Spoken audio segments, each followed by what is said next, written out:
Hey guys, how's it going? Welcome back to a brand new episode of the BosBabes Lifestyle Sports Podcast. I'm your host, Brittany Baldi, and I cannot believe it's already the end of July. Summer is literally flying by, and no pun intended with the word fly in there, because our special guest, I will be introducing her very soon. Her name is Kay Hall. She is a pilot. I believe she owns her very own airplane, and her Instagram page is at Fly with Kay. That's Kay. Again, welcome back to a brand new episode. You guys know that I drop 4 new episodes a month. Feel free to listen and subscribe both on iTunes and Spotify. And by subscribing, it allows you guys to receive notifications when new episodes drop. So please leave me a review and feel free to share my podcast with your friends and your family. And as you guys know, it is free to listen and free to subscribe. Without further ado, my girl Kay, how are you? And thank you so much for joining me today. I am fantastic. Thank you so much for having me. I am so excited to be here, Brittany. And I just wanted to break the ice a little bit. First off, for my BosBabes fanatics, this is my first ever pilot on this show. Usually, you guys know I have professional athletes, their significant others. So once in a while, I have some of my friends that have competed on reality TV shows. But I came across Kay's Instagram and I was like, this girl, not only does she deserve her own reality TV show, maybe down the road at some point, but I need to get her on this podcast because she looks fantastic. So to break the ice, if you could fly to any location with no restrictions, where would you go and why? One of the biggest reasons why I wanted to become a pilot is because I wanted to be able to travel. And one of my biggest bucket list items is to go to Australia. If my airplane could make it there, I would. Unfortunately, Little Red can't, but it is because I want to go scuba diving there. I haven't scuba dived in several years, and I think it would just be so beautiful and some pretty awesome content for all my followers. That is an amazing answer. And I'm so excited that you brought up the fact that you scuba dive. So when we get to the point of talking about sports, that's where we can discuss some of your scuba diving, how you got into that, what some of the training was like for that, and maybe even some locations that you've gone scuba diving. But before we get into that, again, I want to just give my listeners some background on who you are as a person. So, guys, I came across Kay's Instagram. And I said to myself, I need to send her a direct message and get her on this podcast. So here we are. Again, her Instagram page is simply at Fly with Kay. That's Kay. And it's loaded with lots of aviation content, cooking videos, travel destinations, and much more. She is also in the process of dropping a hardcover paperback book titled Plane to Social Media Fame, Becoming Fly with Kay. It will be available also on Kindle, and that I believe is coming out on July 31st of this year, 2022. So stay with us. We will be talking about her book later on, but I just wanted to give you guys some background on Kay and why I decided to have her on this podcast. So, first and foremost, we will discuss all of that later on, as I mentioned. And for my BosBabes fanatics, you guys know that I love having my podcast guests talk about their younger years. So, Kay, let's just hop right into it. Where did you grow up and what was your family life like? So I've moved around quite a bit. A lot of it was actually in Washington up until I was about 16 when we moved over to Georgia. But growing up, my family and I were always super close. We always tried to do a lot of things together. One of my favorites is to go bowling. Nobody else in my family likes to do that, but every once in a while we were able to make that happen. And more than anything, we actually went camping a lot when I was growing up and just doing little trips together where we could spend good quality time together. And it was an absolute blast and something that I'm very fortunate to have. It's one of the biggest things that I look back at. My family's always been supportive with everything I've ever wanted to do. And I've just always had a really good family life, which has been wonderful. Did you grow up with any siblings? Were you close to any of your cousins? Kind of like paint the picture a little bit deeper, I guess, for your family life. Absolutely. So, yes, I do have a brother. He is actually 2 years younger than me. So, I'm going to be 26 this year. He's going to be 24. And yeah, we spent a lot of time together. You know, you always bicker and stuff, but we do anything that we needed to for one another, which is amazing. I have a couple of cousins that I'm really close to, but I have a very large family. So, I don't get to talk to all of them all the time. But my best friend is actually one of my cousins. So, she just recently got engaged, and I'm going to go and see her this weekend to go and celebrate. So, I'm really excited. Yay. Well, congratulations to your cousin getting engaged. I know all of that too well. I actually just popped in my wedding invitations into the mail today. So, best of luck to your cousin. I'm sure you're probably going to be a bridesmaid if she hasn't asked you already. So, just know, Kay, it's a lot of work becoming a bridesmaid, but you're going to fully enjoy that journey with her. And I know you mentioned you were close to a lot of your friends and your family, of course. Anybody else in your family a pilot? I know we aren't going to dive into why you became a pilot or what sparked your interest just yet, but just out of curiosity, was your dad a pilot? Your mom, your cousin, anybody else into aviation like yourself? Your first guess was 100% correct. So, as far as my family goes, my dad and I are the only pilots in our entire family, which is amazing because we were already close growing up, but now we've gotten even closer. And he only ever flies for fun. He never went the commercial route or anything, but it's been amazing. And we call him Pops. So, if you guys haven't already seen it, it's Talk with Pops on TikTok. That is really cool. So I'm pretty sure we'll talk more about Pops later on when we discuss the aviation. But because we are talking about your younger years, I feel like it's a little bit fitting to kind of discuss it lightly right now. You said your dad just flew for fun, and it sounds like that's kind of what you're doing now. I don't know at some point if you plan on flying commercially or maybe private jets for people. But in the meantime, when you were younger, was it interesting to watch your dad be a pilot? Did he ever take you guys on family vacations? What was that situation like as a kid, seeing your dad be a pilot? So, interestingly enough, as I was growing up, my dad actually wasn't flying. He ended up taking about a 22-year hiatus from it. You know, family gets busy, working full time, and we never actually got to go with any flights with him.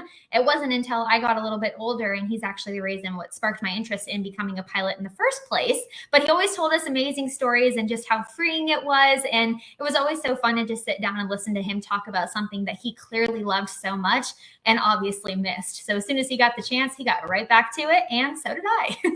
For my Boss Babes fanatics, please keep tuning in. We are going to be learning so much about Kay and how she got into wanting to become a pilot. Again, she is, I believe she said only 25, turning 26 years old. So I think it is amazing. And not only that, to see a female pilot. I feel like a lot of the times I'm on an airplane, it's usually male pilots. So it's cool to have a female that is interested in flying. And I feel like low key, deep down, if I ever get the opportunity to learn how to fly, I would definitely put that on my bucket list because I enjoy traveling as well. And to kind of have your own pair of wings, like no pun intended, would make it a lot easier. And I also joke around about being able to wanting to teleport. So having your own airplane will be just as good, right, Kay? Oh, yes, absolutely. Although I'll tell you, if there's ever a day where teleportation becomes a real thing, I'll probably be doing that for the longer cross countries.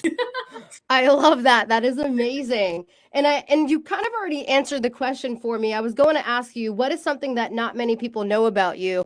Again, I'm sure not many people know that right off the bat when they meet you that your dad is also a pilot. So that's obviously a very interesting topic. But is there anything else that some people might not know about you that you could share with my Boss Babes fanatics, my listeners? Let's see. So I already told you guys I am a scuba diver, which a lot of people that seems to surprise quite a few, which I think is awesome. I think one of the coolest things that makes me different is and you'll find out more about this in my book, Becoming Fly with Kay.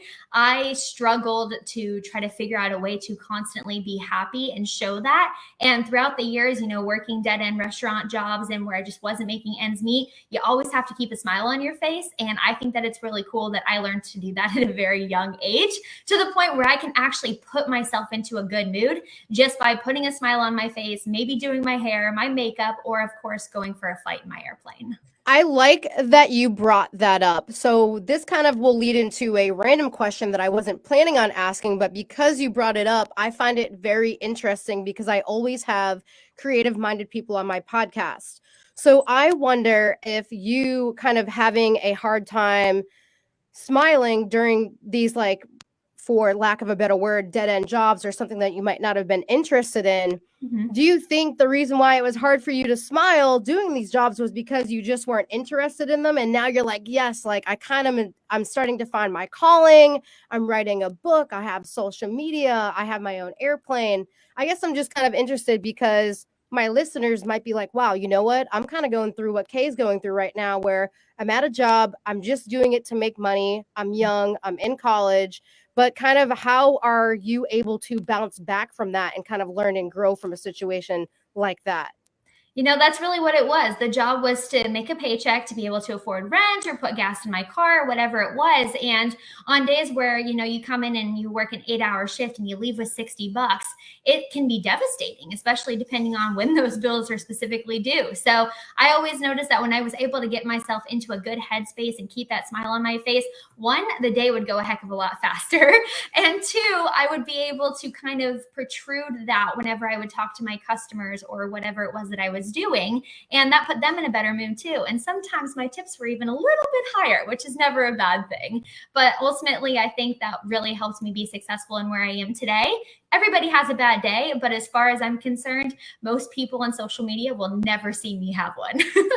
Well, thank you so much for sharing that. And again, I find it very relatable, right? Because again, a lot of my listeners, whether they're a parent or a college kid might be listening to this, or somebody in their 20s or 30s close to our age, it's like everybody at the beginning has to have a job that they might not like. And it's one of those things where you have to learn to kind of be able to pay your bills, pay off that student loan debt.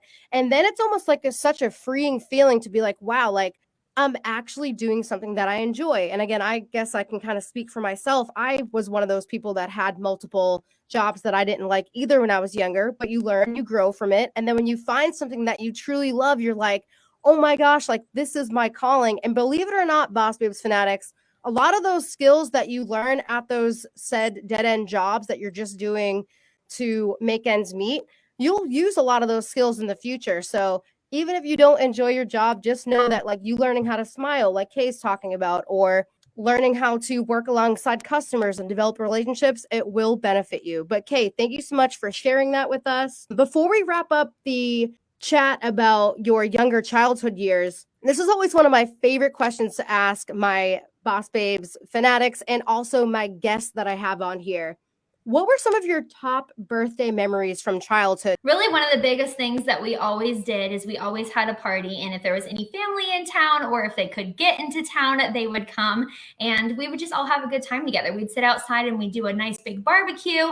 I was always a fan of a slip and slide, so we always made sure to have one of those. And as I grew up, that kind of really never changed. It just changed as far as like what kind of ice cream cake I wanted, because I don't actually like regular cake. That was always my big thing. But we would also do like special day trips to the aquarium, to the zoo, just to spend time as a family. Of course, I could invite a few friends with me, but it was a very memorable time every birthday because I really truly felt so special to my entire family, whether they could be there or not. You guys are now listening to Kay Hall. She is a pilot. Again, please feel free to go follow her on social media. Simply go search her. It's at Fly with Kay. That's Kay. You guys are listening to her talk all about her younger years. I think it's super freaking cool that she's a female pilot, owns her own airplane. She has a book coming out. Her dad used to be a pilot.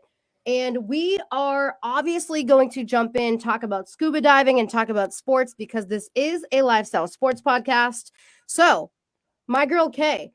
Yes. We are just going to hop right into it. Other than slowly becoming a fantastic pilot, I know obviously it's probably a journey. Did you do any type of dancing when you were younger, cheerleading, any sports that you did? How did you keep active? I know you mentioned, I think, camping, maybe some hiking, scuba diving. I want to hear about the scuba diving. Okay. So first off, yes, I did play sports. I played volleyball, and let me just tell you, I was not the greatest. There were a couple of times where I would just have a great time, but I am also fairly small, always have been. So getting the ball over the net, especially during my serve, was just not my cup of tea, unfortunately. But I still had a fantastic time, always a team player, rooting everybody on. You could call me the cheerleader of our volleyball team, I think.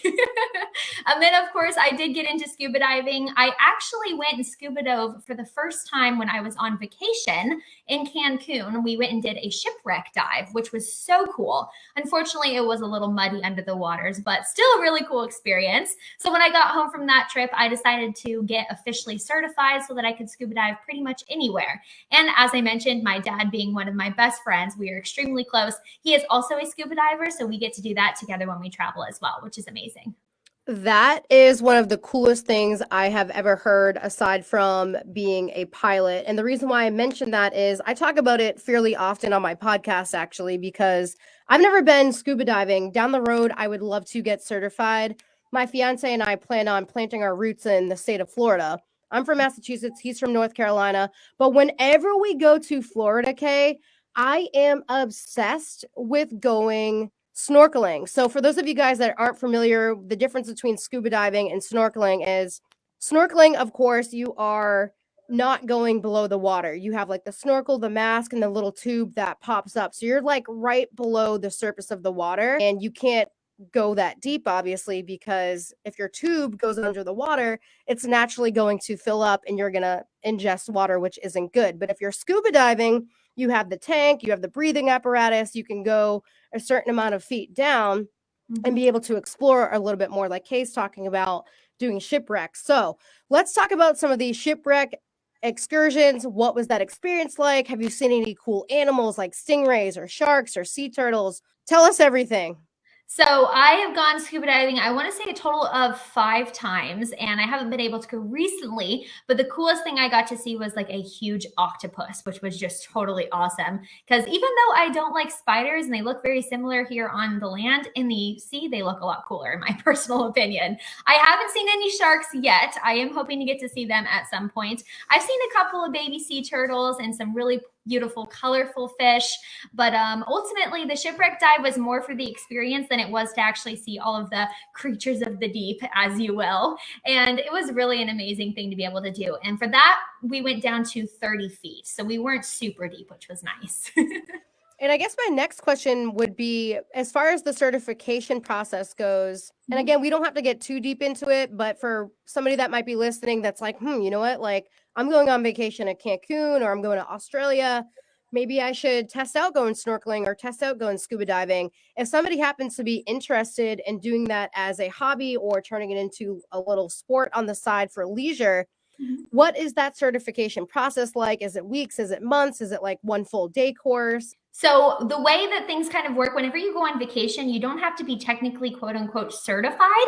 You can actually do a day course with them where they'll teach you, you know, if you lose your mask, if it fills up with water, if it gets foggy and you can't see, if, you know, your respirator comes loose and you need to be able to find it, they'll teach you all of that.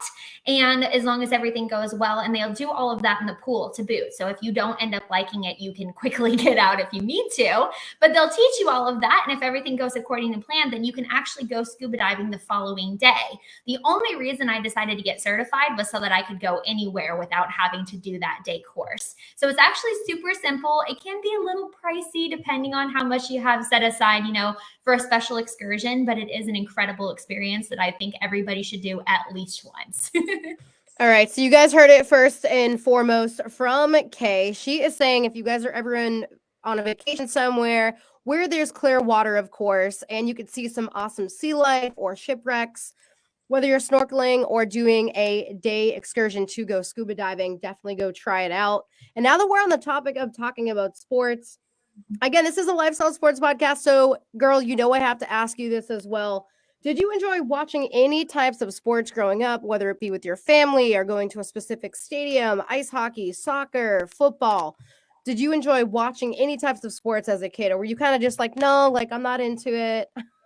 So my biggest thing is that when I was a kid, I definitely wasn't as into it watching it on TV, but going to the event and like getting a big hot dog and a soda and popcorn and everybody singing around and doing the wave in the stadiums, that was what I really, really loved doing. And I used to go to like the Padres game all the time when I would visit my family. My grandparents, they live in San Diego, California. So whenever I'd go and visit them during the summertime, we'd always try to catch some kind of game so that we could have that experience. Now that I'm a little bit older, I definitely enjoy watching my Seattle Seahawks a lot more, even if it's just on the TV. I've never been able to make it to a game, but hopefully that'll change here soon. Awesome. Well, thank you so much for sharing so much about your younger years, how you got into scuba diving, the types of sports that you enjoyed watching. I think it's awesome that although you didn't enjoy watching them on TV, the fun experience of going to a stadium, as you're talking about, getting that hot dog or getting an icy and just being able to sing along, see the mascot, take some photos, have a good time. Like I see all the time, like even if somebody is not that interested in sports in general, for my listeners, even if you just go to a game for the fun of it, for like a day event, I'll let you guys know. Even if you hate basketball, even if you hate hockey, you can still have a good time most of the time at a sports event, because like Kay's mentioning, you have everybody around you, the atmosphere, people are cheering, they have great food. It's just an all around awesome experience. But I also could be a little bit biased because we all know that I'm highly involved in the sports world. So I wanted to hop right into the fact that, again, you are a pilot. On becoming a pilot, we already discussed it lightly, but kind of give us more of a background story on what exactly sparked your interest, other than your dad, of course. And at what point did you know that you wanted to fly? Okay, so obviously, yeah, I did already mention pop, so we won't get too far into that. One of the biggest reasons why I decided when I was younger I was going to get a job regardless that was going to allow me to travel. I don't like staying in one place for too long, and I always really love meeting new people and trying new foods and seeing different cultures. And I haven't gotten to do a lot of that yet, but I will for sure, because that's one of the biggest reasons why I decided to fly. So I always wanted to be able to travel. And at this time, I was actually looking at becoming a flight attendant. I thought to myself, I'll make pretty decent money. I'll get to travel. I'll see the world. I'll save up my money. And then later on down the road, I'll become a pilot. And that was kind of my game plan. And I talk about this too in another one of my favorite chapters of my book. But basically, my dad called me out of the blue and he had an amazing opportunity for an airline that I would be able to get on as a flight attendant. I wasn't as excited as he expected. And so he was just really quiet for a second. And then he asked me point blank, what do you want to do? And I told him, I want to be the one flying the airplane. And he said, okay, let's stop wasting our time with anything else. If that's really what you want to do, let's make it happen. So I went on my first flight. It's called an introductory or discovery flight, depending on where you're from. And as soon as the wheels were off the ground, I knew that's what I was going to be doing for the rest of my life. I had finally found a passion of mine that wasn't just going to be a hobby, but I was also going to turn it into a career. Social media happened on accident, but as long as I still get to keep flying an airplane, I'll be a happy camper. I am obsessed with that story because it kind of just goes along with the fact of, again, somebody that just by fate, you didn't really know at the beginning what you wanted to do. Like you kind of knew, obviously, you wanted to travel, right? You knew that you wanted to be involved with aviation, and it sounded like you wanted to be a stewardess of some sort at the beginning. And then you kind of were like, you know what? I want to actually be the one flying the plane. And again, for my young listeners, the reason why I'm enjoying hearing Kay and a lot of my special guests that come on here talk about their journeys is because I don't want you guys to get frustrated, right? When you're trying to figure out your career or what you want to do when you're younger. A lot of it is like trial and error and trying to figure out exactly what you want to do.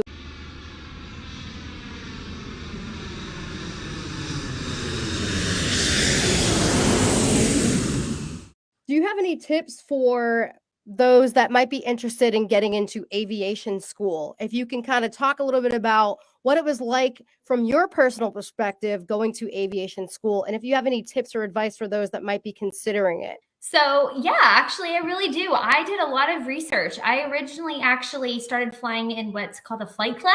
Basically, you just have to pay for the instructor's time, and then you also pay to rent an airplane. It's not like a flight school per se. You're really responsible for learning a lot of that ground knowledge, which is the basis of all of your knowledge, on your own. And then, they'll kind of supplement that when they need to. And I do still think that that's a fantastic option. I personally went through an accelerated flight school program because I wanted to get in. I wanted to get out, and I wanted to start making money and start building my hours to finally get to those airlines or whatever it was that I was going to end up doing once I got to my ATP minimums. Airline transport pilot, for those of you guys who don't know, that is a requirement in order to fly for the commercial airlines. So my process was a bit different. I started with the flight club. It was just taking too long. Weather was changing on me. My instructor would take a break or go on vacation, and I couldn't fly with anybody else. So I was really just sitting there. And at the same time, I was working 2 jobs. So every dollar that I had to spare was going directly back into my flight training. And it was just really hard to kind of balance all of that. So eventually I decided to go to the accelerated flight school. I did have to get a student loan. It was extremely expensive, but I definitely wouldn't change anything about it just because it was amazing. And the first step to anybody who's ever interested in becoming a pilot or thinks they might be interested in becoming a pilot is to go down to your local flight school or flight club and talk to them about an introductory or a discovery flight. This is really a special experience because you get to get in the airplane. You've got an instructor on board that's going to keep you safe, but you actually get to fly it. You get to make some turns. You get to climb and descend and ask questions and just enjoy yourself. And if you get back to the ground and you know, and you're just like me, you're completely hooked and this is exactly what you want to do, then the next step is to go and get a medical. That's when you talk to an aviation medical examiner. As long as you're cleared for that, then you're cleared to continue the rest of your training as far as you want to take it. And I do highly recommend it. Wow. Well, thank you for all of those tips and advice. I'm kind of like awestruck right now because, again, I don't know anything about this topic. I appreciate you being so open about everything that not only did you experience, but that some listeners might be interested in experiencing themselves. I want to talk a little bit about your Instagram page. I have shouted it out a couple of times, but it's simply at Fly with Kay, Kay. If you look at her Instagram, I believe she has TikTok as well. She probably has a Facebook. I'll let her talk about her social media shortly. But the reason why I'm bringing up her social media, you will see her own personal airplane on there. It's a red and white plane. The side of the plane reads Fly with Kay. So again, me not knowing anything about airplanes, I don't know the difference between a big airplane, a commercial airplane, or the small airplanes or the little ones that go to Alaska, the private jets. What type of plane do you own? And then I'll ask you kind of like, how do you go about storing something like that? Okay, so I fly what is called a Piper Cherokee 180. She was made in 1968, and I know that sounds old, but she's actually in perfect health. I actually just went and got what is called an annual inspection done, where they take the entire airplane apart just to make sure everything looks fantastic, and then they put her right back together, and she's free and clear to fly for another 12 months, which is perfect. So that went really, really well. But the reason why we have such a small airplane, it seats up to 4 people. It is called a general aviation aircraft. So I don't use my airplane for charter services, even though I am a certified flight instructor with my certified flight instructor instrument add-on. I am not currently teaching and I don't offer rides at this point. So my airplane is really for me to build my hours and to go on a few small trips with my family to like little destination day-long vacations, which is really nice. Yes, I want to talk all about those destination vacations in just a quick sec. But is there any specific way, like how do you store your airplane? How do you keep it from getting weathered? How does that work? So my apologies, I forgot that part of the question. I was so excited to talk about my airplane. But yes, basically she's just in a big garage. It's actually called a hangar, and my door is pretty fancy. I just have a little button I have to hold in to open her up and to close her, which is nice. But there are other ways that you can store aircraft at bigger airports. They have what are called tie downs, and there's these little tiny metal balls, basically, I guess, that have a hole through it that you can put rope through, and we do a special tie to keep those from moving around if the wind comes out. And I do use those as well whenever I'm doing all of my traveling, because renting a hangar everywhere I go would be very, very expensive. So both are a great option, but just to prevent her from having any weather problems or getting any more rodents in my airplane, we do keep her in a hangar. All right. Well, thank you so much for clearing that up. And again, sorry for my lack of knowledge, but we have you on here for a specific reason. We are all learning so much about aviation. And again, Kay, I appreciate it. Let's discuss those little weekend trips or those day trips, because I was thinking to myself, I'm like, you know what? If I had my own airplane, I'd be taking my airplane. I'd be going over to Mexico for a day if that was a possibility. I would go for like an afternoon to go get brunch with my girls somewhere in Florida, pack up and plan like a day trip to go to the Hamptons in New York. So how are you able to plan out these certain trips? And I know you said it is a smaller plane, so you can only charter around a couple people, but how does that work? So basically, my airplane doesn't go near as fast as the commercial airliners do, or even private jets. I'm lucky if I can average about 130 miles per hour. And I only carry a total of 5 hours worth of fuel, but I do stop every 4 hours to refill up those tanks. So for a day trip, it's going to be usually somewhere here in Texas, maybe Louisiana to New Orleans, for example. I've done that a couple of times. I went to Oklahoma just to build up some of my flight time, just to get a little closer to that 1,500 hours. And it's a pretty easy process, but in order to fly from here in Houston, Texas to, like, let's say Orlando, Florida, that actually takes me close to 8 hours, sometimes a little bit longer, depending on if my winds are favoring me, which would mean they're behind the airplane and pushing me through the air, or if they're working against me, which would be they're in front of the airplane and I'm not getting as much distance, even though I still have a pretty good airspeed. So that's kind of one of the biggest things. Whenever I do a day trip, I try to do about 3 or 4 hours in the airplane and then land somewhere. My newest favorite is actually South Padre Island. It's only about a 2.5 hour flight and it is absolutely beautiful. So I'm definitely going to go back there soon. And you kind of mentioned something really interesting that I wanted to bring up. I like that you brought up the different winds and whether they're pushing you a certain way or pulling you a certain way. I always thought that this was interesting myself, right? When you're booking a flight to go, and again, I'll use Florida as an example, or Texas, or anywhere in the US. When you're booking a flight sometime, guys, you might recognize this or notice it sometimes when you're booking your flight to and from a location. Sometimes the distance will be a little bit longer or shorter. And I've always kind of wondered why. And for the first time ever, we're getting to actually talk to an actual pilot, and she is mentioning that weather obviously determines that, I guess, and some of the air. So is that because of the wind? It's usually going to be either because of your winds or because of the route that's being flown. If you can ever fly direct, you're usually going to get there a heck of a lot quicker. But if you're avoiding things like weather or maybe just airspace that you can't fly in for some reason, then it can take a little bit longer. So it really just kind of depends per flight. It can be a little bit different, but most of the time it is going to have to do with those winds for sure.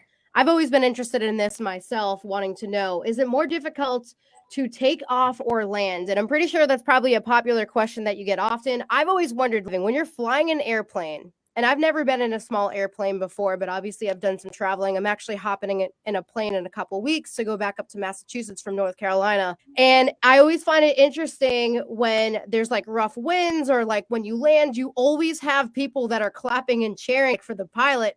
I totally understand, because that looks like a lot of hard work. You don't have stoplights up in the sky. I don't even know how the hell you guys do it. I don't know how people fly at night. Walk us through the process of what it's like to land, and how do you guys know where the heck you're going with these routes if you don't have stop signs and street signs and all that stuff? That's a fantastic question. And yes, you were right. I get asked it all the time. So I'm super excited to be able to talk about it.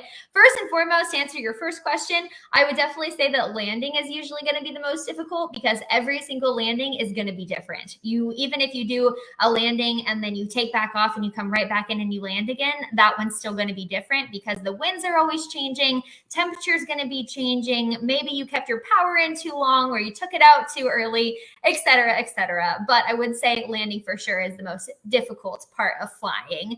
Now, as far as takeoff is concerned, when we get on the runway, we're checking all of our engine instruments, like our oil pressure, fuel pressure, just making sure everything remains in the green. Basically, green is go, right? So we make sure we get to a safe airspeed, and then as long as everything looks good, we'll gently pull back on what looks to be a steering wheel. It's called a control yoke, and that'll kind of just get us back into the air. Super simple. When we come into land, it's a little bit different, because we're doing the exact opposite. So as we come into land, we're starting to pull some of that power out. We're making sure that our airspeed is actually decreasing rather than increasing. And we have to do something called flaring the airplane. So when we're ready to touch down, again, we're going to pull that control yoke, that steering wheel, straight back, and try to touch on the two wheels that are underneath the wings. and let our front tire, which is at the very front of the airplane, touch down last. So that's why it can be a little bit more difficult. Now, as far as how do we know where we're going once we take off, either we'll have a destination airport in mind or we'll have a specific route. And interestingly enough, whenever you fly a route, there are things in the sky that you can't see that are actually called waypoints. And we use these to figure out how to get to our destination. So I like to fly on what's called an instrument flight plan. It's called IFR flying. And this means as soon as I take off, I'm already in contact with air traffic control on my radios, and they'll tell me exactly where to go. Now, the good news about that is because I already have my destination and all of my flight information, if I were to ever lose my radios, I could still get to that destination airport safely because I already know exactly where to go, which is pretty awesome. Okay, so that leads up to another question. I like that you mentioned you're in control of talking to people directly. And you mentioned that if you lose control or you can't talk to them, you kind of can get there in other ways. Is there like a GPS locator that you guys have as well? Yeah, like how else are you able to find your way, I guess, especially if you haven't flown a specific route? Absolutely. So yes, in most aircraft, you will have a GPS unit and you can put in those waypoints that you're going to be flying to, as well as your destination airport identifier. And then that GPS unit will tell you how to get there. Now, on top of that, because I like redundancy and I do a lot of flying in the clouds where you can't see the ground most of the time, I also use my iPad and I use the ForeFlight app. So I can put in the exact same route, the altitude, and all of my frequencies that I need for air traffic control communications are constantly set up for me there too. So it's just kind of a little backup plan. It's not a legal version of GPS that you can use as a pilot, but you can use it for situational awareness, which is exactly what I choose to do. So here we are talking about the GPS and the different ways of, I guess, manning the airplane. I've noticed multiple times, and again, I've never walked into an actual full-on cockpit, of course. I've never had any training. I've never actually full-on, like I mentioned, walked in and seen, but you guys know if you've been on an airplane, and I don't want to just assume that everybody has, right? So for my listeners that may have not been on an airplane before, I'm going to kind of describe what an actual, like, commercial airplane cockpit sort of looks like, and Kay will go ahead and describe it a little bit better because again, I'm no expert. But I've always found it super interesting when you're boarding a plane, right? There's all these like switches and levers and buttons and all these crazy things, and I'm like, dude, like I don't know how people know what the hell to press or what's going on. So I want to ask you, first off, are all of these buttons in the cockpit and all these levers actually used every single flight? And two, how do you guys even know what you're doing? Again, I know you do extensive training. There's like all types of lights and levers and buttons, and I don't know. It looks like an amusement park in there, just in the cockpit. I love it. That's awesome. I will say, as far as like all of the buttons and all the gizmos and everything that commercial aircraft have, I don't know specifically if they use every single one of them because I haven't gotten to fly one yet, hopefully sometime soon. I do know that there are a lot of buttons that are there for emergency operations, which can obviously be used if they need to, but that wouldn't be like an everyday flight kind of situation.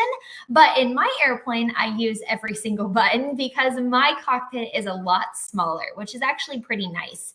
And as far as the training goes, if you think about it, I remember when I was learning how to drive a car, I was like, okay, there's all of these different gears, and then there's an emergency brake, and there's a real brake, and then there's the gas pedal, and then I have to look at the odometer, and I have to look to see how fast I'm going, and then I also have to look out and look for other cars and follow all these lines.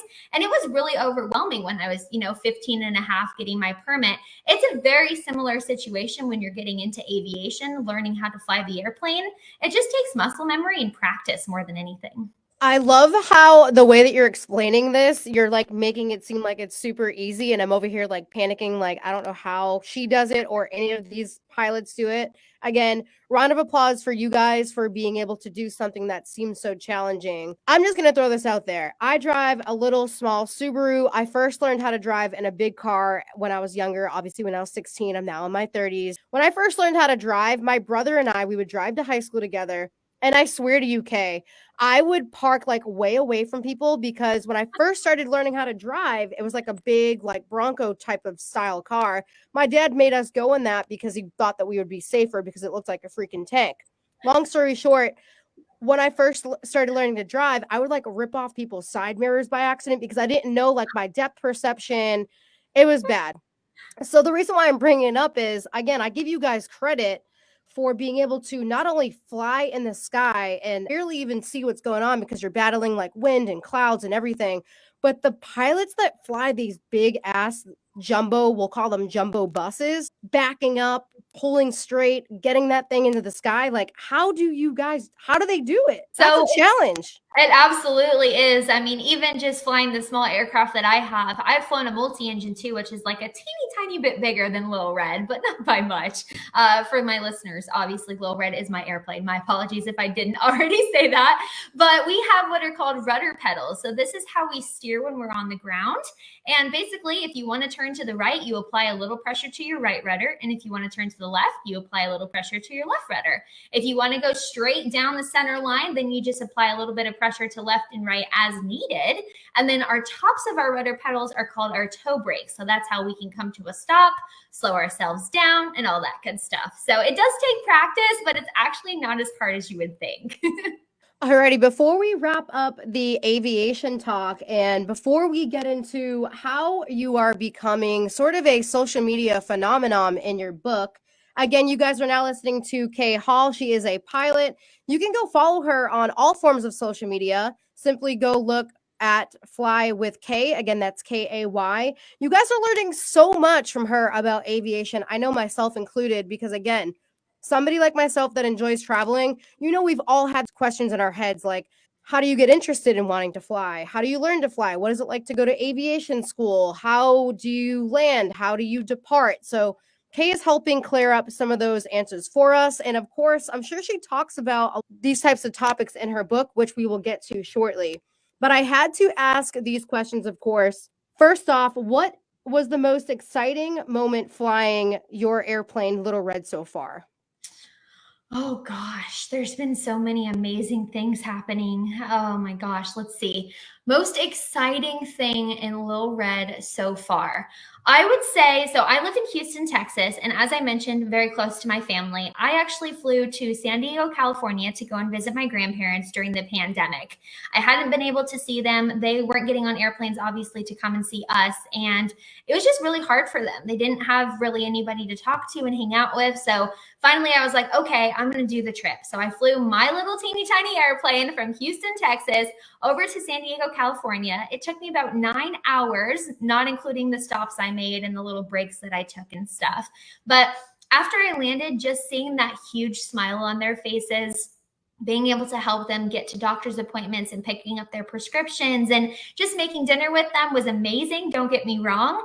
But I also got to take my grandpa and my grandma to, it's a little tiny airport. It's called Twin Peaks Airport. And it's next to Palm Springs, if you guys know where that is.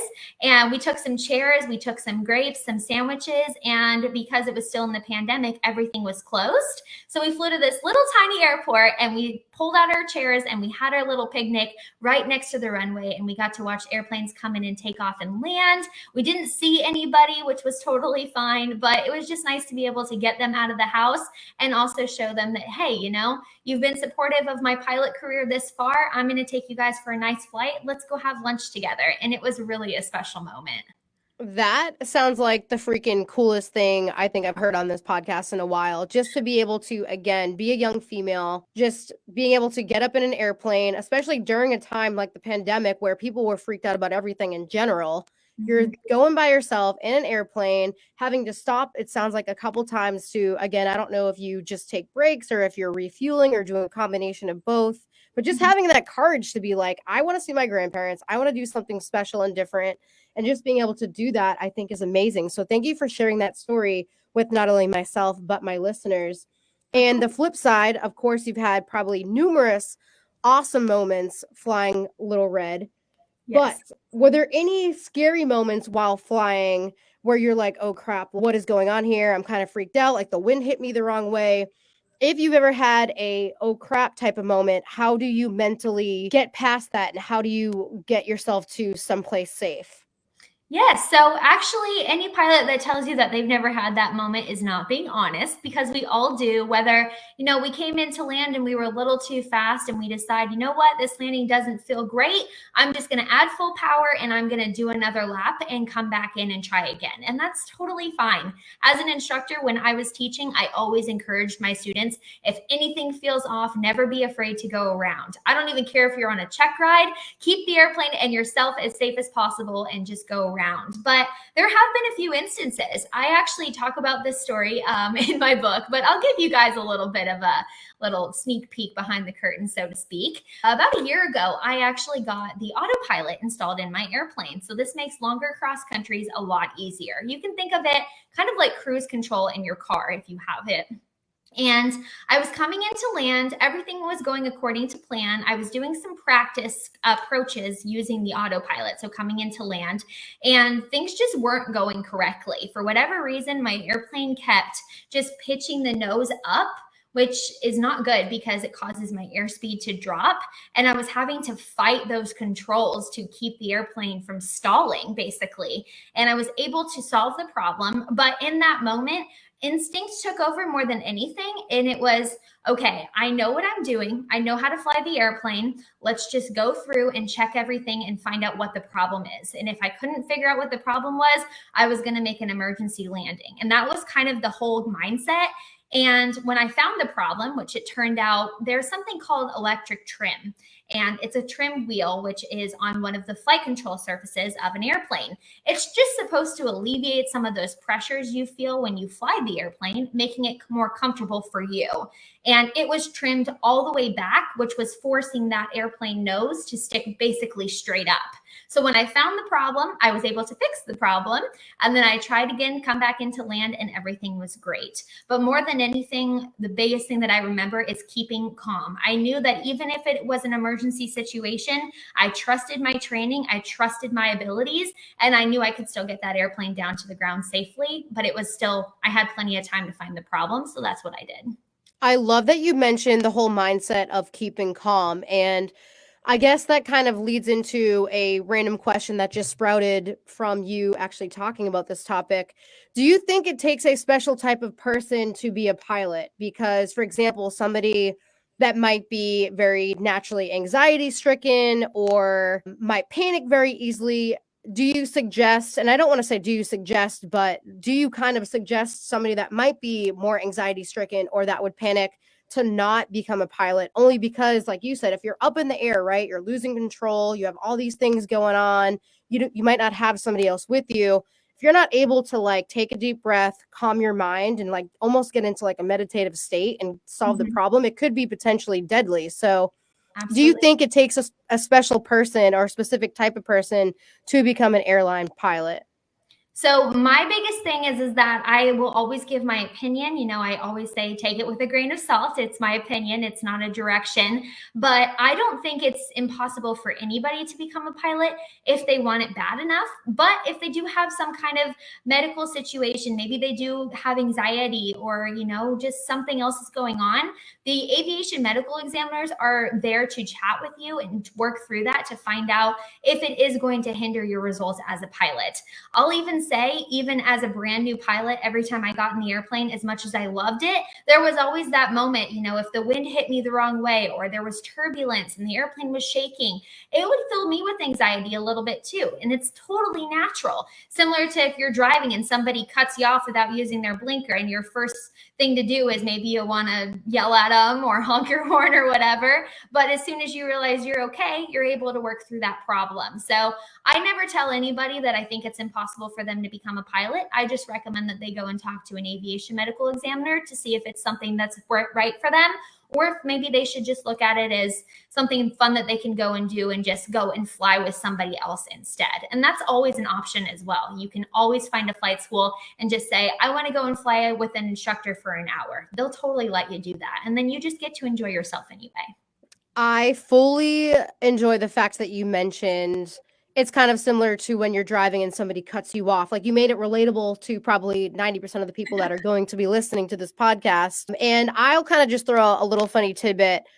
I actually personally enjoy flying. Again, I don't fly myself, but I mean, when I'm sitting in the airplane, I enjoy it because it gives you a couple hours of time where you're kind of like locked in somewhere, right? So whether you have that time to eat a snack or read a book or take a nap, I like the sound of the engine because it's like that little hum. I actually sleep every night with like a fan on or some type of like a meditative sound. So for me, the airplane relaxes me, which I know some people it stresses them out. And if we do hit turbulence, I like to just tell myself, especially when we're taking off, because I love the takeoff. Sometimes I'll put my hands up in the air like I'm on a roller coaster. I know I'm weird, guys, but I'm being truthful. I do this sometimes because I love theme parks. So for if you guys panic and you're on an airplane, next time you hit turbulence, just tell yourself, hey, I'm just at the theme park and I'm on a ride for a little bit. And the pilot's in control. We're good.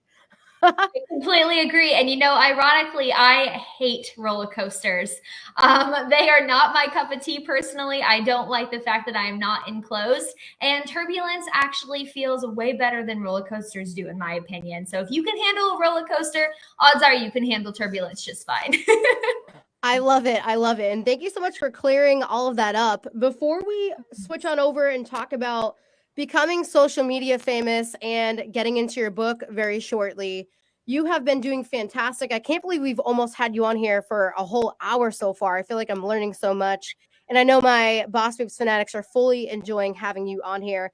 First ever time we are having a pilot on here talk about everything aviation. Is there anything else you could share with us about your aviation experience so far, whether that be about Little Red or maybe even talk about why you chose Little Red? That might be an interesting topic, right? Like, why did you name her Little Red? Why is she red? Why did you choose that specific airplane?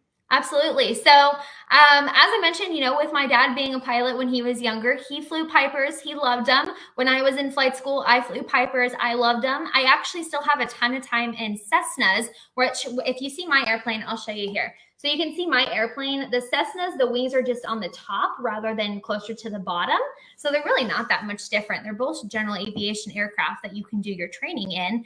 And one of the biggest reasons why we picked Little Red is because we looked at a lot of aircraft online. We looked at price point. We looked at the specs, what the performance was going to be, how much weight we could carry. We like to go on destination trips. So you got to bring an outfit for every occasion, right? And Little Red just fit the bill. We bought her what you would call sight unseen. We hadn't seen the aircraft yet, but we did put her through what was called a pre-buy inspection. This is where an aircraft mechanic, also called an A&P, basically just looks over the airplane, similar to a house appraisal. If you're going to go buy a house and you get it appraised, you want to make sure that you're actually paying what it's worth, not overpaying or under. So that's really how that worked. It went great and we were super happy with it. So then we drove over to Dallas and picked her up. Now, as far as the name is concerned, that was your next question. I unfortunately cannot take any credit for that. That is all my mom and dad. They came up with that. I was originally going to name her Cinnamon. Where I got that name from, I have no idea. But yeah, that's kind of the story of Little Red. Well, I am so glad I asked that question. And I'm sure my listeners were thinking this whole time, okay, she keeps referring to her as Little Red. We keep hearing about the airplane. We talked about the social media and what she looks like. We have to learn some background history on Little Red. So thank you for sharing that. Let's hop right on into the fact that you are social media famous. Kay has over 100,000 followers. I don't know exactly how many she has on TikTok, so we'll let her discuss that shortly. I actually don't even personally have a TikTok myself, so I wasn't able to look at her TikTok. But she has lots of fun and engaging content on her social media. I wanted to just point out a post that she put up from November 3rd, 2021. It shows that you may have been on the Today Show. So I want to ask you what that was like. But first and foremost, what is it like kind of being social media famous, having all those followers, engaging with the fan base and all of that good stuff? It's been amazing. I talk about this a lot on my lives. And to answer your question, 100,000 on Instagram and almost 2 million on TikTok. So I'm getting really close to my next goal, which is really exciting. But one of the biggest reasons why I started my social media was actually happenstance. During COVID, unfortunately, I was laid off as a flight instructor and it got really, really hard to find a job. The week before that, there was hundreds of instructor jobs. I would have had my pick of where I wanted to live. I decided to relocate here to Texas Texas so that I could be a little bit closer to my family. And ultimately, the day before I was supposed to have my first day, they told me that they were halting on accepting any more transfers or any hires at all at that point. So I sat around, I twiddled my thumbs, and a little over a month later, they actually shut down. I don't know if they ever opened back up, but that didn't end up working out. So for a while, I was renting an airplane. Got very expensive, was very hard to get that airplane to begin with anyways, to build those hours, and rather than just having to sit around, ultimately we were able to buy Lil Red. So one day I went to the airport and I decided, I'm going to throw together a quick video, just see if anybody's interested. I hadn't seen any aviation content really on TikTok, and I was like, I've got a cute little airplane, I know what I'm doing, so we'll just see what happens. And it was my first quote unquote viral video. It hit about 100,000 views in a little over a week. And that's when I decided, maybe people are interested in this. So I kept posting and kept making more friends from all over the world. And it's been a really exciting experience. And I just can't wait to see what happens next. Yeah, so I guess that kind of goes into, again, with looking at your social media, if you want to talk a little bit about the whole experience, if you did go on the Today Show. Also, I know you have some newspaper articles that people have done interviews on you. What types of press have you been involved in? And talk a little bit about some of the live shows you may have done. I know you do a lot within your own personal social media. Are there any events that you go to where there's like other famous pilots? How does this work? Is there something specific for pilots that have a social media following? So as of right now, really the only specific thing that pilots are really ever going to attend, whether they have a social media following or not, is definitely going to be air shows. So for example, I actually was partnered with Sun and Fun Air Show, which was absolutely incredible. They put me on their website. I was in their newsletter blast. I got to do a flight with the Aeroshell aerobatics team, which was such a huge thing to do because it was something that I never really thought I would get to do. And I was able to film it and get to meet everybody, which was incredible. I am going to be going to another event, which is called Oshkosh, which is another air show. And this will give me the opportunity to do a meet and greet with all of my friends, my fans, my followers, whatever you want to call them. I choose to call them friends, but to each their own. And that'll be a lot of fun. I'll be able to answer some questions and talk more one-on-one. It's been a pretty wild ride, to go from being able to walk around Disney Springs to now when I go, at least a few people notice me. And it's usually younger kids. I'm trying to inspire the next generation, whether they're interested in aviation and becoming a pilot, or maybe they're just interested in pursuing something that they're passionate about. I want to be that person that tells them, you can do it. Just work a little bit harder, keep working hard, keep working towards that goal, and then keep me posted when you make it happen, which I think is amazing.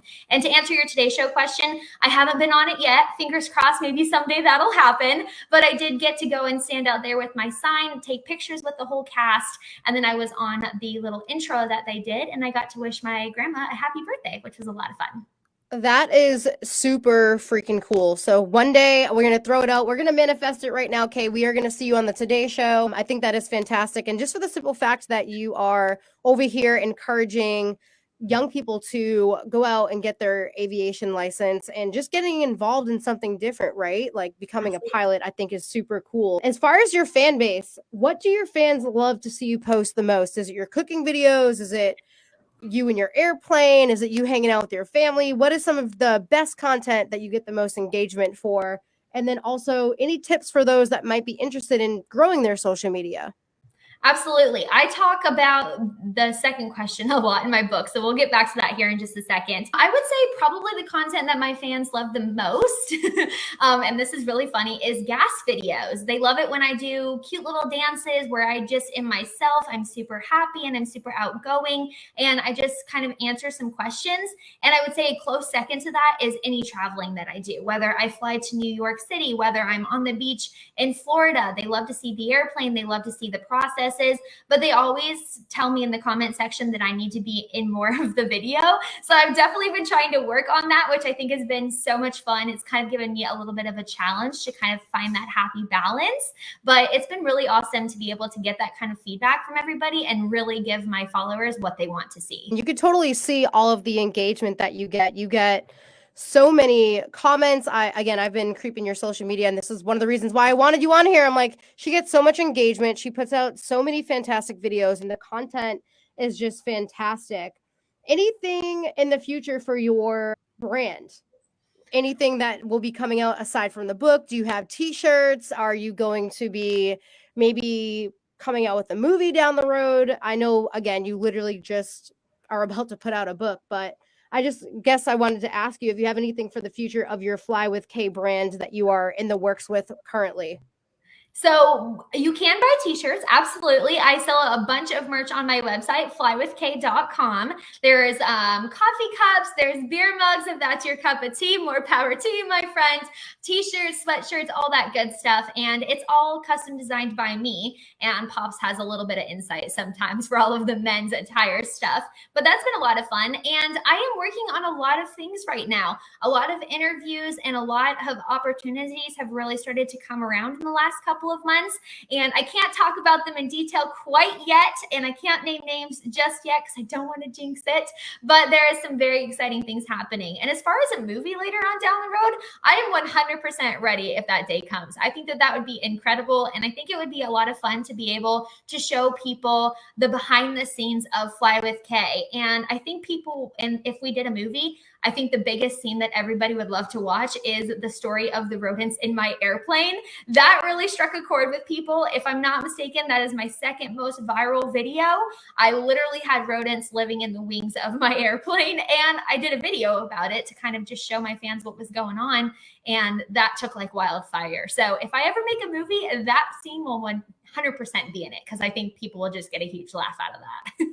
All right, so wait a minute. Now I have to ask about this. Rodents living in the airplane. You hear sometimes in the wintertime, right? Cats will sleep under a car to stay warm, or sometimes you'll get like field mice or a squirrel like in your engine, and they're trying to stay warm, right, in the wintertime. Why would a rodent, what types of rodents are we talking about, and why are they living in your airplane, and how did you find this out?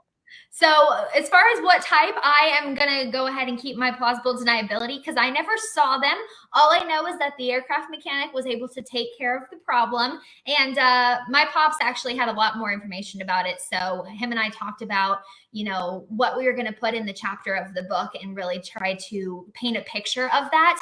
But basically, we were getting ready to go for a flight. My grandma was in town visiting, and she wanted to go and see where she was born. It's a small town called Merkel, Texas. There isn't even an airport there. So we were literally just going to fly over it and then go grab some lunch. So I was outside. I was actually on a live, and I was walking around showing my followers how I pre-flight my airplane, the things that I have to check, checking my fuel, making sure that that looks good, I have enough oil, et cetera, et cetera. And all of a sudden, Pops yells at me and he is like, "Flight's canceled." And I'm like, what the heck? Okay. So I cut the live and I'm chatting with him, and he walks out of the airplane and he has just a handful of the insulation, basically all the carpet fibers. And they had been digging all of that up to create a hole because it was during wintertime. It was extremely cold, and they had been relieving themselves. They had bitten into the emergency water bottle, so that was how they were drinking. And I do keep emergency snack bars in my airplane in case I ever have to make an emergency landing in the middle of nowhere. So they had eaten through that wrapper. So they had food, they had water, they had a warm place to sleep, and we hadn't been at the airplane for a couple of days. So unfortunately, that did happen. The good news is that I never actually saw one, which was nice. I just know that they were able to take care of the problem. Well, we are going to keep our fingers crossed because, as we spoke about at the beginning of the episode, either A, girl, you're going to get your own reality TV show of some sort down the road, hopefully, or B, maybe there'll be some type of a film created on you and your life, especially based off of the book. So I'm going to be looking forward to it. And we need to talk about your book. Again, it is dropping July 31st of this year, so 2022. It will be available on both Kindle and hard paperback. The title of that book is Plane to Social Media Fame, Fly with Kay. So what prompted the book idea? And tell us a little bit about the book. Again, I know we've already been throwing little tidbits out here and there throughout this whole episode about the book, of course. It definitely sounds like it's about your life, and there's different chapters regarding your life and your journey. But again, what prompted your idea to start the book to begin with? So really quick, I just want to update everyone. It's actually called Becoming Fly with Kay. The Plane to Social Media Fame is just kind of a secondary, but the actual title that you'll be able to find on Amazon is Becoming Fly with Kay. And addressing the way the biggest reason why we decided to write the book, and I say we because these are all my stories, but at the end of the day, it's always nice to be able to bounce ideas back and forth. And my pops is also my business manager. So we sat down and I told him, I want to write a book. I want to be able to show people what they don't see when the camera is rolling, what's happening behind the scenes. A lot of people don't fully understand that social media and content creation is my full-time job. It could take me 6 to 8 hours to edit a good quality 45-second video for TikTok sometimes. It really just depends what the content is, how many clips I have, et cetera, et cetera. So I really wanted to be able to address that. And then, of course, being a pilot, people have a ton of questions. What was my process like? How did I figure out which flight school I wanted to go to? Have I ever had anything scary happen in the airplane? So I wanted to make sure I was able to address all of those comments and questions at the same time. And that's when I decided, rather than just doing like a vlog or an actual personal blog online, I would write a book about it. And it ended up writing itself basically, because these are just experiences and things that I had so many details on that I would sit down and I'd start writing, and I'd be 10 pages in and I would feel like I wrote a paragraph. And I think that that's why I had so much fun creating this book, was because everything is 100% true to what I went through.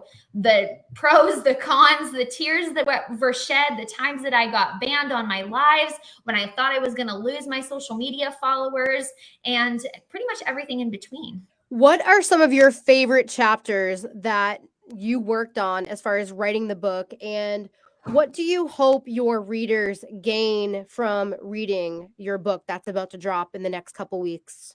Yes. So I'm not going to name any specific chapters just because I don't want anybody to be biased. I want them to enjoy the entire thing. But I will say one of the most exciting ones to put together was actually the story of when my student tried to kill me in the airplane. Now, I say that it is a playful kind of statement because at the end of the day, I knew what I was doing. I was able to recover the aircraft and to help her feel better as well. But at the end of the day, it is a kind of a situation that makes you think, oh, wow, I had no idea that certified flight instructors have to go through that pretty much on a daily basis, depending on how often you fly. So that was a lot of fun to recreate. Obviously, the story of the rodents in my airplane is going to make everybody laugh. And then towards the end, I do start talking about when things started to change, when it went from, me creating content basically for free to brands reaching out to me, wanting to partner with me, wanting to use my face in some of their ads. I actually did an ad with 1-800-CONTACTS. They put it on Facebook and it was super successful, which was super exciting. And even though it didn't pay all the bills, it started to kind of give me that idea that, okay, social media is actually a potential career, and it's just gotten better and better every day. So I'm excited for people to be able to see kind of that progression, and just to know that I'm only human. I had bad days, but as far as I'm concerned, nobody ever knew about it. And why do you feel that this book is a must read? Again, you've already given us a number of reasons why people should be picking up this book to read it. I myself am very curious and am probably going to read it on Kindle because it sounds super interesting, especially just based off of this podcast episode. And the beauty of it is, again, as this podcast episode is dropping, your book will be getting released the following week. So it's like beautiful timing. People will get like a little snippet listening to you talk here, and hopefully it prompts them to go ahead and purchase and read the book. But why do you feel this book is a must read, even if somebody is not interested in aviation per se, but just getting to learn about your life? It sounds like it's very entertaining in general. Well, thank you. I appreciate that. And honestly, just to keep it short and sweet, everybody nowadays knows somebody who wants to be social media famous. Maybe it's even them. They want to know what the secret sauce is. They want to know how they can make their granddaughters successful, maybe their daughters. We've had several dads reach out to us and be like, how can I make my daughter like you? She wants to be famous on social media. And this story, while it gives you some idea of being a pilot and some funny stories here and there, it's also about what the process to become social media famous was like, to have people starting to know your name and sending you stuff to your PO box. It started with letters, and then I started sending out stickers to anybody that sent me something. Now I get small handmade gifts in the mail. I actually had somebody make a paper mache little red, which was incredible. And so it's just been a lot of fun, and I think that people will really enjoy reading the book to see what it actually takes. It's not near as easy as most people assume, including myself when I got started. I thought I'd post a couple of videos, one would go viral, and boom, I am an instant celebrity. And that was 100% not the case, but it was a learning experience. And I think that a lot of people will enjoy reading mine. Okay, thank you again so much for not only coming on this podcast, but being so open about every aspect of your life. I would fully love to have you back on here again, maybe sometime this fall or this winter to kind of recap the book a little bit, see what else you have going on. And as far as like your life story in general, again, I loved having you on here for this last hour. And I know my listeners are fully going to love this podcast episode. As far as summer plans go, I know it's July, and I guess where you're at right now, you're in Texas. It's summer like year round for the most part. But Yes. what are some of your summer plans aside from the book dropping and probably teaching at the aviation school and taking some vacations? What do you got going on? So as far as vacations are concerned, every quote unquote vacation that I take is a work trip at this point, creating content and trying to meet as many people as I can. I do fully intend on flying my airplane to the Bahamas, which I haven't been able to do yet, which I think will be very exciting. And then I'm actually going to go and stay in Los Angeles for a couple of weeks. I'm going to see if I can meet some creators to collab with and go to some of these hot spots and take all the Instagram photos that I possibly can. And then I am hoping to be able to go to New York again here soon as well. So I've got a lot of trips planned. It's just going to be all about the money. Feels expensive right now, even for aviation. So I'm going to just take it one day at a time, but I fully intend on being in the airplane as much as possible for the rest of the year. Fantastic. And I know you mentioned that how expensive gas is. So it's cool that you are able to make money doing something that you fully enjoy doing. So props to you. I think that is absolutely fantastic and incredible. And before we wrap up, my listeners love having us end each and every podcast episode with some positive pop. So if you don't mind kind of sharing some positive pop with my listeners, and I don't know if you're involved with any types of charity and giving back to your local community. If so, please talk about your charity involvement and also leave my listeners with some positive pop. Okay, so I would say my biggest mantra, and my mother loves this. I came up with this when I was first kind of pursuing social media. I always like to say that my attitude improves with my altitude. So that is more for anybody that is in aviation, but I think that anybody can really take that. If you can get yourself to a high point during your day, make yourself a special kind of coffee, maybe go to Starbucks, grab yourself a treat on your way home. Do something that makes you feel good. It's going to improve your attitude, and it's going to just kind of change your outlook on life for that day. And that could be the biggest difference for your entire week. I always know that whenever I'm having a really, really bad day, as long as I'm still safe, if I go for a flight in my airplane, maybe I go walk around and put my toes in the sand at the beach or something, it really tends to drastically improve my mood, not even just for that day, but for a while, because I created a solid memory. So I always recommend if you can go and just do something small, something nice for yourself, that's really going to help. And that's what I always try to encourage people to do. That is some excellent positive pop and a fantastic way to sort of start wrapping up this episode. Is there any sort of charity involvement that you are currently involved in, or anything that you would like to get involved with in the future as far as giving back to the local community? I know you kind of already do that by inspiring others through your social media and such, but how do you give back to the local community?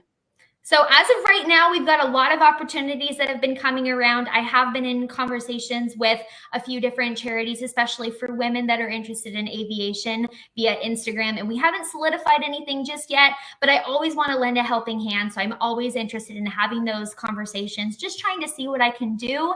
I did have somebody reach out to me about possibly being able to help transport some pets, but they don't have an airplane right now. So if we can maybe do that later on down the road, I would love to lend a helping hand and even use a little bit of my social media to help them get a little bit more support as well. I think that that's amazing. And I'm glad that I'm able to do things like that. Okay, for the last and final time, we will have you shout out your book. That way people, again, can go check it out both on Kindle and paperback. Please shout it out for us and your social media, whether that be Facebook, TikTok, Instagram, all of the above. Absolutely. So the name of my book is called Becoming Fly with Kay. Again, my name is Kay Hall, and you can find me on all social media. I have Instagram, TikTok, Twitter, YouTube. I even have a Facebook page. And to make it even easier, if you just go to my website, flywithkay.com, you can actually click the link to all of those and just hit that follow button real quick. If you also want to leave a comment on one of my recent posts and let me know that you are from the BosBabes podcast, I would love that. And I would really appreciate any support. I hope you guys love the content. And thank you so much for being here. You guys have been amazing. Awesome. You were fantastic, Kate. And again, I will definitely get you back on here sometime this fall or winter and kind of just wrap up everything that we have been talking about. And I want to hear more about the book when people start reading it. So you were fantastic. You are a very special person. So happy that I had you on here. I know my listeners are going to love this episode. So again, one last time, I just want to thank you. And you were fantastic. Well, thank you, Brittany. I had a total blast. Literally hour and 17 minutes went by like that. But thank you for asking such amazing questions and for giving me the opportunity to talk about something that I truly love. It's been a total blast.